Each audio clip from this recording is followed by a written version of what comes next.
क्यों भगवान जगन्नाथ पड़ते हैं 15 दिनों के लिए बीमार। जगन्नाथपुरी रथ यात्रा सांस्कृतिक और धार्मिक धरोहर की महानता का प्रतीक है। ये हिंदू में धर्म और आस्था का उदाहरण है। ज्येष्ठ माह की पूर्णिमा को भगवान जगन्नाथ की स्नान यात्रा का महोत्सव मनाया जाता है। इस दिन भगवान जगन्नाथ, बलराम, सुभद्रा को मंदिर के बाहर लाया जाता है। इस यात्रा को पहाड़ी यात्रा कहा जाता है।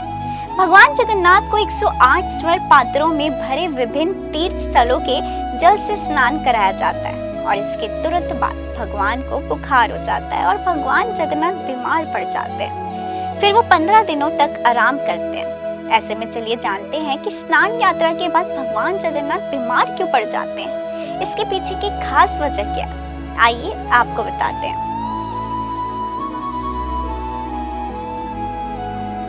परंपरा के अनुसार तीनों देवताओं को मंदिर परिसर में स्थित स्वर्ण कुएं से निकाले गए 108 कलशों के पवित्र जल से स्नान कराया जाता है।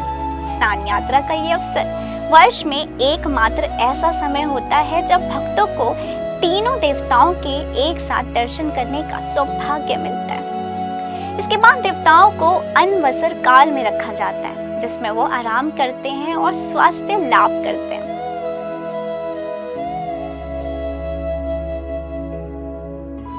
अब सवाल आता है कि स्नान यात्रा के बाद भगवान जगन्नाथ बीमार क्यों पड़ जाते हैं। दरअसल ज्येष्ठ पूर्णिमा पर जब भगवान को 108 कलशों के जल से स्नान कराया जाता है तो मान्यता है कि अत्यधिक स्नान के कारण वो बीमार हो जाते हैं। इस स्थिति को अनवसर काल कहा जाता है, जो लगभग 15 दिनों तक चलता है। इस दौरान भगवानों के दर्शन बंद रहते हैं और उन्हें मंदिर के विशेष कक्ष में रखा जाता है। वहाँ वैद्य उनकी देखभाल करते हैं। माना जाता है कि भगवान इस अवधि में नीम और औषधियों से बनी दवाइयां ग्रहण करते हैं।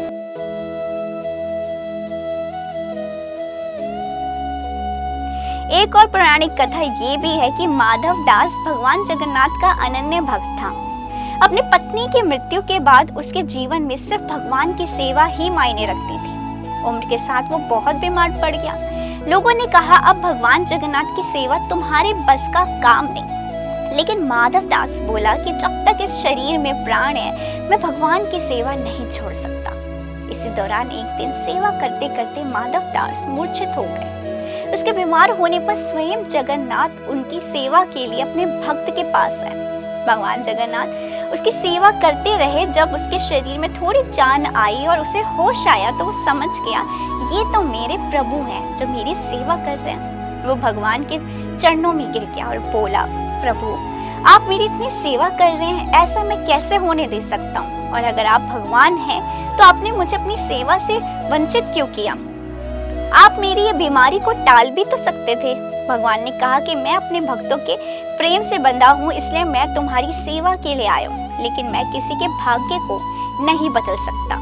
तुम्हारे भाग्य में भी 15 दिन की बीमारी और लिखी है माधव दास, लेकिन तुम्हारे प्रेम को देखते हुए मैं तुम्हारी ये 15 दिन की बीमारी अपने ऊपर ले लेता हूँ। तभी से मान्यता है कि भगवान अपने भक्तों के कष्टों को 15 दिन के लिए अपने ऊपर ले लेते हैं और बीमार पड़ जाते हैं।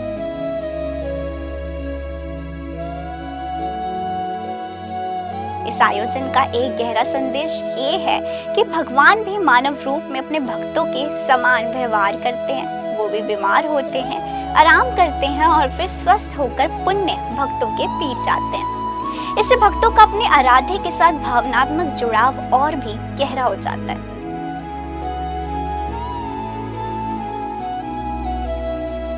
अनवसर काल समाप्त होने के बाद भगवान जगन्नाथ, बलभद्र और सुभद्रा रथ यात्रा के जरिए गुंडीचा मंदिर जाते हैं, जहां पोड़ा पीठा का भोग उन्हें अर्पित किया जाता है। इसी के साथ भक्ति और उल्लास से भी भरी ये विशेष यात्रा शुरू होती है।